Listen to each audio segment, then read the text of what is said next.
আপনার ঘরের দরজা বন্ধ থাকা সত্ত্বেও আপনার বেডরুমে আপনি এবং আপনার স্ত্রী ছাড়াও এক তৃতীয় ব্যক্তি উপস্থিত থাকে। এটি কোনো বিভ্রম বা মনের ভুল নয়, বরং সে এক লুকিয়ে থাকা শত্রু, যে আপনার সাথে ঘরে প্রবেশ করে, আপনার সাথে খাবার টেবিলে বসে এবং আপনাদের পরিবারের সদস্যদের মধ্যে তিক্ততা ও ঝগড়া সৃষ্টি করে। যাকে আমরা শুধু মুড অফ বা রাগ মনে করি, ইসলাম 1400 বছর আগেই তার পর্দা উন্মোচন করে দিয়েছে।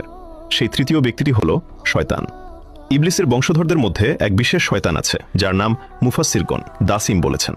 এর অস্তিত্ব কেবল কাল্পনিক নয়। সহিহ মুসলিমের হাদিস নম্বর 18-তে আমাদের প্রিয় নবী হযরত মুহাম্মদ সাল্লাল্লাহু আলাইহি ওয়াসাল্লাম ইরশাদ করেন, যখন কোনো ব্যক্তি ঘরে প্রবেশ করে এবং আল্লাহর নাম বিসমিল্লাহ বা সালাম নেয় না, তখন শয়তান তার সঙ্গীদের বলে, তোমাদের আজ রাত কাটানোর জায়গা মিলে গেল।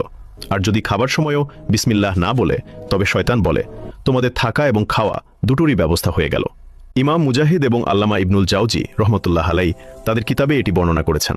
এই দাসিমের কাজ হলো আপনার ঈমান ও মনের শান্তি কেড়ে নেওয়া। একটু ঠান্ডা মাথায় ভাবুন, কেন এমন হয় যে বাইরে আমরা বন্ধুদের সাথে ঘন্টার পর ঘন্টা হাসি খুশি কাটাই, কিন্তু ঘরের চৌকাট পার হতেই স্ত্রীর কোনো প্রশ্ন বা বাচ্চাদের শব্দে আমরা অগ্নিশর্মা হয়ে যাই। খাবারে লবণ কম হওয়া বা ভেজা তোয়ালে রাখার মতো তুচ্ছ কারণে ডিভোর্স পর্যন্ত কথা পৌঁছে যায়। ইবনুল জাওজি তার কিতাব তালবিসুল ইবলিসে বুঝিয়েছেন যে এই রাগ আপনার নিজের নয়, এটি দাসিমের প্ররোচনা। সে জানে স্বামী স্ত্রীর বিচ্ছেদ ঘটাতে পারলে শুধু দুটি হৃদয় নয়, বরং পুরো পরিবার ও আগামী প্রজন্ম ধ্বংস হয়ে যাবে। সে আপনার অহংকার বাড়িয়ে দেয়, যাতে আপনি মনে করেন, আমি কেন মাথা নত করব, এতে তো আমার সম্মান কমে যাবে। এভাবেই সে হাসি খুশি ঘরকে রণক্ষেত্রে পরিণত করে। এই শত্রুকে ঘর থেকে বের করে দেওয়ার খুব সহজ উপায় হলো ঘরে প্রবেশের সময় বিসমিল্লাহ বলা এবং সালাম দেওয়া।